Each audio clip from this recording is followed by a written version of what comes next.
Sir,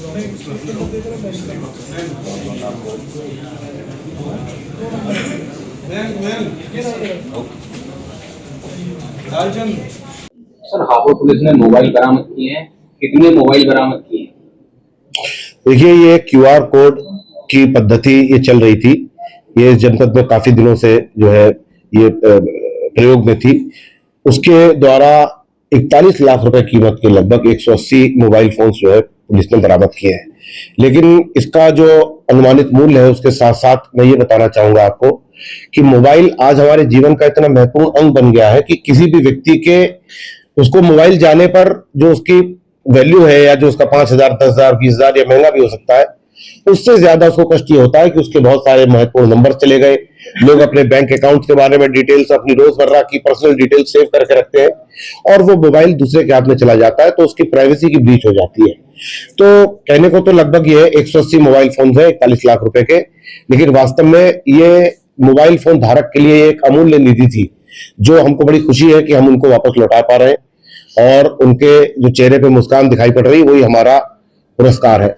हमारे surveillance cell इस कार्रवाई में लगातार लगा हुआ है और मुझे विश्वास है कि आगे भी इस प्रकार से इसकी जागरूकता फैलेगी लोगों में और अपने क्यूआर कोड को स्कैन करके वो हमको अपनी सूचना प्रेषित करेंगे और हम अधिक संख्या में उनकी मदद करने में हम जो है सक्षम होंगे, ऐसा मेरा विश्वास है। ये 180 मोबाइल जो है सर, वो जो गुमशुदा हुए थे 1 महीने 2 महीने, समय कितना हो गया इनको?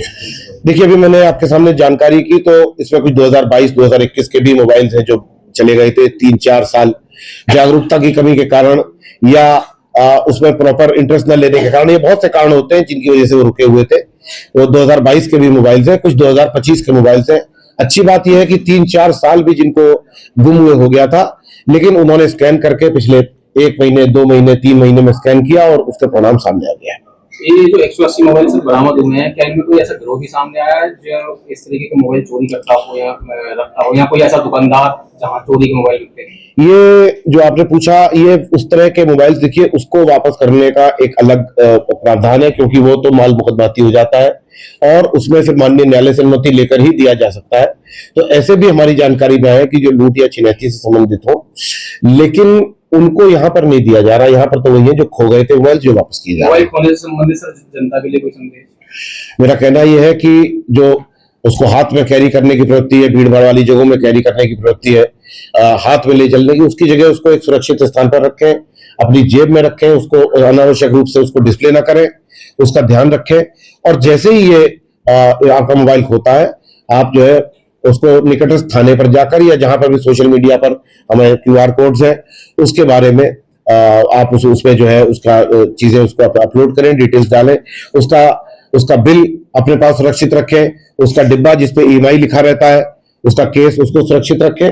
लेकिन सबसे पहले, जैसे कि prevention is always better than cure, हमेशा सावधानी बरतनी चाहिए। ये हमारे जीवन का एक महत्वपूर्ण अंग है, तो इसलिए हमको चाहिए कि हम इसको बहुत सावधानी से बरतें, अपने पास रखें, अपने पास में अपनी जेब में रखें और ज्यादा इसका डिस्प्ले ना करें। भीड़ भाड़ वाले इलाकों में चलते समय इसका ध्यान रखें। कई बार आदत नहीं होती है, छोड़ देते हैं उसको, कहीं पे एक जगह उठ के चले गए, ध्यान नहीं रहा। तो इन चीजों का थोड़ा सा ध्यान रखेंगे तो ये आदतें जो है काफी आपको मदद करेगी।